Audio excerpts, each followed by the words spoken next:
ಎಲ್ಲಾರು ಇಲ್ಲಿ ಕೇಳ್ರಿ, ಹೋಗುತ್ತಿರುವ ವಿಮಾನ ಎಲ್ಲೂ ದಾಬಾಕ್ ನಿಲ್ಸಂಗಿಲ್ಲತ್ತ. ಅದಕ್ಕ ನಿಮ್ ಕಡೆ ಇರೋ ಚೂಡ ಮತ್ತ ಬಿಸ್ಕಿಟ್ ತಿನ್ಬಿಡ್ರಿ. ಇಂತಿ ನಿಮ್ಮ ಮನೆ ಮಗಳು ಸಾವಕ್ಕ. Good night. ಅದಕ್ಕೋ ಸಂಜೆ ಮಟ ಹೊಟ್ಟೆ ಹಸ್ಕೊಂಡ ಇರ್ದಾನ. ಮತ್ತೇನ್ಲಿ ಹಣಿಮೆ 15 ನಿಮಿಷ ಊಟಕ್ ಬಿಟ್ರ ಒಂದೊಂದ್ ತಾಸ್ ಗಂಟ್ಲೆ ಹೊಕ್ಕಿಪ್ಪ ನೋನ.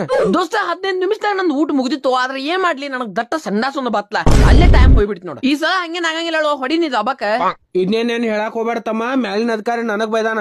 ಅದಕ್ಕ ಡೈರೆಕ್ಟ್ ಹೊಡಿತ್ನಪ್ಪ ಊರಿಗೆ. ದಾಬಾ ಗಿಬಾಕ್ ಏನ್ ಇಲ್ಲಿ ಇವತ್ತು. ಹೆಂಗ್ ಮಾಡ್ಲೋ ಯಪ್ಪ, ಇನ್ನ BP ಗುಳಿಗೆ ತಗೊಂಡಿಲ್ಲೋ, ಊಟ ಮಾಡಿ ತಗೋ ಅಂದ ಡಾಕ್ಟ್ರ್. ಮಮ್ಮಿ ಹರ್ಯಾಗಿಂದ ದುಡ್ಡನ್ನ ಕೊಡ್ದಿಲ್ಲ, ಬೂಸ್ಟರ್ ಕೊಡಿಸ.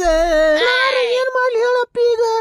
ಯಾರು ಅಂಜಬೇಕಾದ ಅವಶ್ಯಕತೆ ಇಲ್ಲ. ನಮ್ ಕ್ರಿಶ್ ಕಾಕನ್ ಕಡೆ ಡಬ್ಬ್ಯಾಗ ಸಮೋಸೆ ಮತ್ತ ಪೈನಾಪಲ್ ಕೊಟ್ಟು ಕಳ್ಸಿನಿ, ಎಲ್ಲಾರು ಹಂಚ್ಕೊಂಡ್ ತಿನ್ರಿ.